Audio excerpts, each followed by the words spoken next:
National Coalition Against Domestic Violence finds on average 20 people per minute in the United States are physically abused by an intimate partner. Over 1 year, that equals more than 10 million women and men. According to the CDC, 1 in 3 women reportedly experience physical violence by a partner, and 1 in 4 men are impacted by domestic violence as well. Safety in domestic violence situations, the big story today. This week, Toledo police shot and killed a man after they say he led them on a chase through multiple neighborhoods and then pointed a gun at officers. We're going to break down the timeline here. That's Albert Alderman, who's 33. Apparently, he called 911 Sunday morning at about 6 o'clock to report that his live-in girlfriend was not breathing and unresponsive at their home. That woman, Kelsey Barnier, who's 29, was pronounced dead when police arrived. Lucas County coroner later determined Barnier had died from strangulation. Detectives called Alderman after they got that report. He agreed to meet with them, then told police later in the day he changed his mind. And at about 3 in the afternoon Sunday, SWAT saw Alderman drive away from his home. It sparked a chase down Dorr Street, then around Sleepy Hollow, and then went back down Dorr into the neighborhood where he lives. Officers say he slowed down on Avondale, pointed a gun out the window, and aimed at officers. And that's when one officer fired a round from his rifle into the back window of Alderman's vehicle. He then turned onto Secor, got out of his car, and allegedly pointed his gun at police. Witnesses say they saw that happen.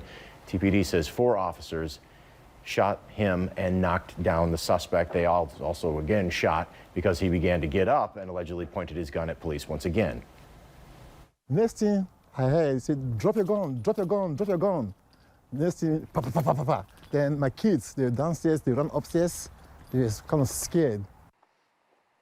Now, as part of department protocol, all 4 of the officers who discharged their firearms are on paid administrative leave during this investigation. We also received some new information today from the Lucas County coroner surrounding this case. An autopsy on Alderman reveals his cause of death to be multiple gunshot wounds. His death has been ruled a homicide after being shot by Toledo police during that pursuit. He was pronounced dead in the street on Secor. Toledo police plan to release body cam and dash cam footage at a press conference that's scheduled for this upcoming Thursday. You can watch a live stream of it on 13ABC's website. Court records show Alderman had a number of previous criminal charges, including charges of domestic violence, assault, and negligent assault. In May of last year, Alderman was arrested and charged with multiple crimes, including domestic violence. The court documents claim Alderman called 911, told the dispatcher he was going to hurt and kill a woman, and at the time, Judge Connolly let him out on bond. His girlfriend told the court she was okay with that, wanted to be able to contact him. In July of 2023, more charges after another call to 911 for alleged domestic violence. The woman had a bump on her forehead, blood on her nose. The court records indicate during an interaction with police, the victim claimed she fell. In October, Toledo Municipal Court records show that Alderman entered a no-contest plea and was found guilty of those charges. Judge Kuhlman sentenced Alderman to 60 days in jail, then suspended all of them, meaning no days were served. Instead, Alderman was placed on probation for 1 year. He was told to stay away from the victim and alcohol or drugs. Fast forward 3 months, and 29-year-old Kelsey Barnier is found dead. Her death was ruled a homicide, and police say Alderman was a suspect in the murder. Domestic Shelters, the largest online and searchable directory of domestic violence programs and shelters, explains fewer than 2% of domestic violence offenders ever get any jail time. That's because of cases going unreported or criminal charges never getting filed. And when cases of domestic violence are on the news, it provides a chance to actually talk about potentially dangerous relationships at home. I spoke with the CEO of the Family and Child Abuse Prevention Center here in Toledo. Here's what she has to say about this case and to anyone else who may need intervention. Oftentimes, folks do not want to tell that they're being abused, because once the police leave or services are not involved, it can get much worse. And so oftentimes they will cover or minimalize. So had I not done A, B, or C, then this person wouldn't have had to put their hands on me. And so it becomes a vicious cycle of just abuse and the cover up, and things may or may not get better because depending on the cycle of abuse, you lose that honeymoon phase after a while. So there might be an incident, then a honeymoon phase where, oh, I'm so sorry, I'm going to change. And then just the anxiety stage where things, something's about to happen, and then another event. Well, as domestic violence increases and gets worse, you start to lose that honeymoon phase. And so you just go into an incident, anxiety, another incident. So it's just, it's tragic. Yeah, and typically we don't talk about it on the news until it's too late. But how often do you think it can escalate to something of this nature? Yeah, so I would say that oftentimes folks don't realize just how lethal a relationship is.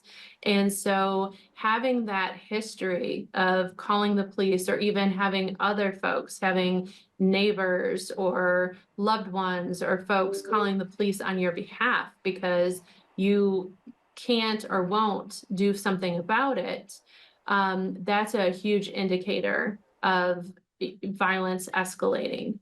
How do you deal with cases like this all the time? I mean, you must hear a lot of really tragic stories quite a bit. Yeah, we have a great staff here who very much knows how to take care of themselves. So there's a lot of self-care, and we do little events. So we might go somewhere and make a craft, or, go out to lunch, take the whole staff and those kind of things, just to I don't want to say like get rid of that, because you can't get rid of that, but really just put it in perspective. And then on the flip side of that, what keeps everyone engaged here is we do see folks heal. We see folks live productive and nonviolent lives. We see folks never get into domestic violence relationships again. And we also see a lot of our teens who graduate from counseling or programming here go on to be social workers and counselors, which is really incredible. That's great. All right. So lastly then, how, if somebody finds themselves wanting to reach out for help, how do they contact you? Yeah, so contact our main number, 419-244-3053, and just hit 0, and that will put you through to Fionn Wright, and she will get you where you need to be. And from there are some other resources in Northwest Ohio for people who find themselves in a domestic violence situation.